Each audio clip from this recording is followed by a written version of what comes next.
तर रामकृष्ण हरी मंडळी, तर मंडळी आपण चाललेलो आहे पिंपळनेर येथे श्री संत भगवान बाबा यांचा 91 नारळी सप्ताह पाहण्यासाठी। अवघ्या 10 दिवसामध्ये पिंपळनेर येथील लोकांनी तिथले भव्य दिव्य असं नियोजन केलेलं आहे। हे तर चर्चेमध्ये ऐकलं, न्यूजमध्ये ऐकलं आहे, ते प्रत्यक्षात पाहण्यासाठी अनुभवण्यासाठी आम्ही सर्वजण चाललेलो आहेत। आणि तसंच श्री संत भगवान बाबा यांचे दर्शन घेण्यासाठी पण आम्ही तिथे चाललेलो आहोत।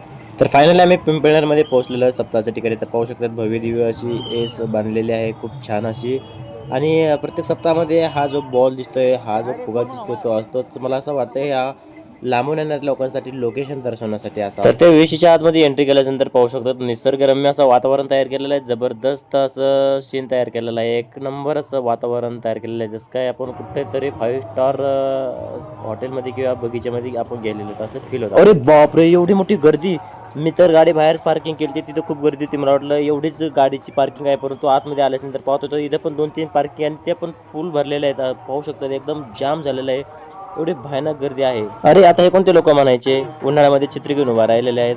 अरे शास्त्रीजींचे कीर्तन सुरू होण्या अगोदर त्यांना स्टेजपर्यंत नेण्यासाठी हे लोक आहेत, सजावट करून थांबलेले आहेत। जिकडे पाहावं तिकडे गर्दीच गर्दी, गर्दीच गर्दी आणि गर्दीच गर्दी आहे। खरंच मी माझ्या आयुष्यामध्ये कोणत्या सप्ताहामध्ये एवढी गर्दी असते ती पहिली वेळेस पाहिलेली आहे। तर आम्ही फायनली भगवान बाबाचे दर्शन घेतले आणि जेवणासाठी गेलो। तर जेवणाच्या मंडपाकडे गेलो तर गर्दीच गर्दी, एवढी गर्दी पाहून मी तर घाबरलोच। म्हणलं तर एवढ्या गर्दीमध्ये आपल्याला जेवण कधी भेटायचं आहे? तर म्हणलं ठीक आहे, त्याला ट्राय करूया। गेल्याच्या नंतर अवघ्या 30 सेकंदामध्ये आम्हाला पात्रवाळी, त्याच्यावरती भाकरी, भाजी, बुंदी, लोणचं हे सगळं मिळून गेलं। तर चकित झालं की एवढ्या भयानक गर्दीमध्ये एवढी फास्ट सर्व्हिस कोणत्याही हॉटेलमध्ये तर भेटणारच नाही आहे, पैसे देऊन सुद्धा भेटणार नाही, एवढी जबरदस्त सुविधा आहे। जसजसे भाई भक्ती येतील तसतसे जेवण करून हे कीर्तनाची वाट पाहत बसले होते।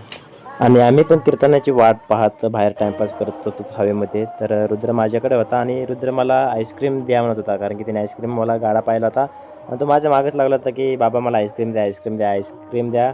तर फायनली शेवटी काय त्याला आईस्क्रीम घ्यावाच लागली, त्याशिवाय तो राहतच नव्हता। मग काय त्याला एकट्याला आईस्क्रीम नाही घेता, आम्ही सगळ्यांनीच आईस्क्रीम घेतलेली आणि सगळेजण आईस्क्रीम खात खात आम्ही त्याच्याकडे पाहत होतो आणि तो एकटा आईस्क्रीम खाता खाता खेळत होता। तर मित्रांनो, तुम्ही शेवटपर्यंत व्हिडिओ पाहिला, परंतु अजून तरी व्हिडिओला लाईक नाही केलेलं आणि आपल्या पेजला फॉलो नाही केलेलं, आणि तुमच्यापैकी कोणी कोणी पिंपळनेरच्या सप्ताहाचा लाभ घेतला नक्कीच कमेंटमध्ये सांगा। रामकृष्ण हरी।